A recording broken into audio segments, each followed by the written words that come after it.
Hey guys, how are you all? Welcome. It is another episode of We Are Lunching. This is the World Class Training Institute, and I am Dawn Morris. And yes, it is summer time. It is summertime here in Nashville. I'm just gonna put a smiley face or sunshine up here to let you guys know.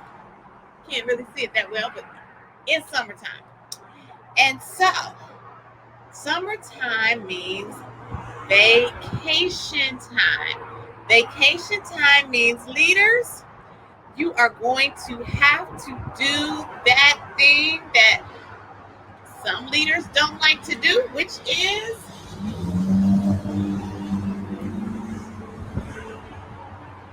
delegate.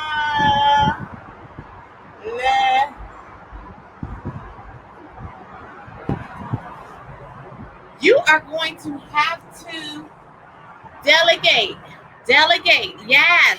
So, when you go on vacation, there are going to be some tasks that have to get done in your absence. Who's going to do them? The biggest concern that I hear from leaders is that I don't know who on my team to trust. Trust is the biggest deterrent that I have heard in all my years of training and development to leaders delegating tasks. This is the thing though. Once you go on summer vacation, somebody has to do it.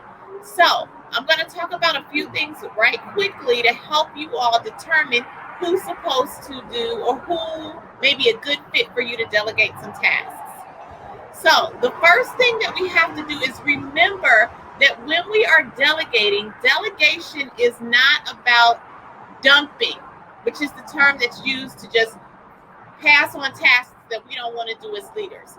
Delegation should be a mindful activity that is done with the goal of developing a team member. So if you have a week or two before you get ready to leave, bring the team member who you select to delegate some tasks into the office, and you want to ask a few questions. The first thing, or you want to talk about some things that you may even be anticipating. The first thing is,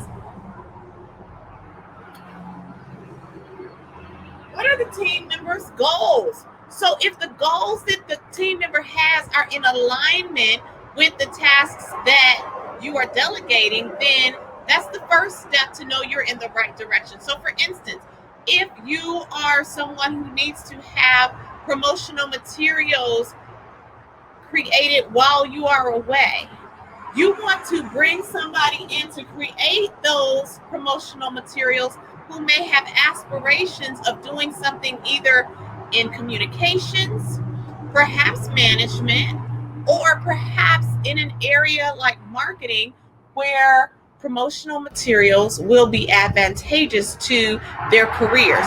So what is the person's goals? You don't want to bring somebody in who says, you know what, I really don't like that kind of stuff. I'm kind of looking to go more into the engineering realm, or I'm looking to be more technical or financial. That's not the person that you want to bring in for that particular task. So first, make sure the goals are in alignment with the task that you are delegating. The second thing that you want to consider is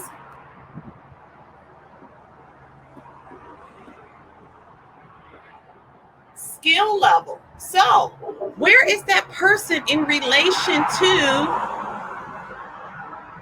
the skill that is required for that task? Because I always tell leaders, while that person becomes accountable, you are the person who's ultimately responsible for that particular task that you are delegating. So you want to make sure that their skill level is at a place where you can delegate to them. So again, before you go on vacation, and hopefully you've been working with them weeks before now, because now you're kind of in a rush, but either check or make sure that their skill level is where it needs to be. Give them some mini assignments related to that so that you can feel comfortable when you go away.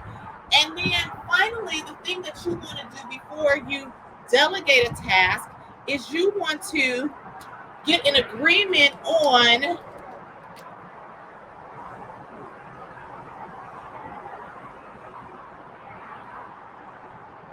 timeline.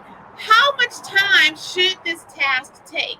And so I always say there's time and then there's duration. So what's the difference?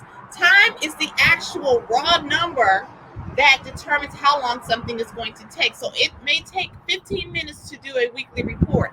However, I may block out on my calendar an hour because the duration, once you factor in gathering the data, once you factor in other people coming to the desk, or once you factor in any other things that you may not even know come in play, you block out an hour to get this task done. If you finish within 15, 30 minutes, then fantastic. But you want to set the appropriate timeline so that the person to whom you're delegating the task has a reasonable expectation on how long this is actually going to take to get done, given all of the other responsibilities that that person has as a part of their regular job. So if you get clarity on these three as a baseline, what are their goals, what's their skill level, and finally, what's the timeline, then you have a better chance of being able to say, when you are on vacation, and you can avoid doing this thing that 75% of the people on LinkedIn got right, dirty delegating, giving the task and then saying, you know what, I don't really trust that they're going to get it done, so I'm going to do it before I leave. And then they go to do it and it's not even there for them. So you don't want to dirty delegate, and then you don't want to micromanage, which means that you're away on vacation and you're calling them every 5 minutes saying, hey, did you do that? Hey, did you do that? Where are you on this task? You want to avoid those two things, dirty delegation and micromanaging. So do this. Delegate the tasks that need to be done while you are away, and then enjoy your vacation because it is summertime. Please make sure that you subscribe to this channel so that you are put in the know for all things related to leadership and professional development.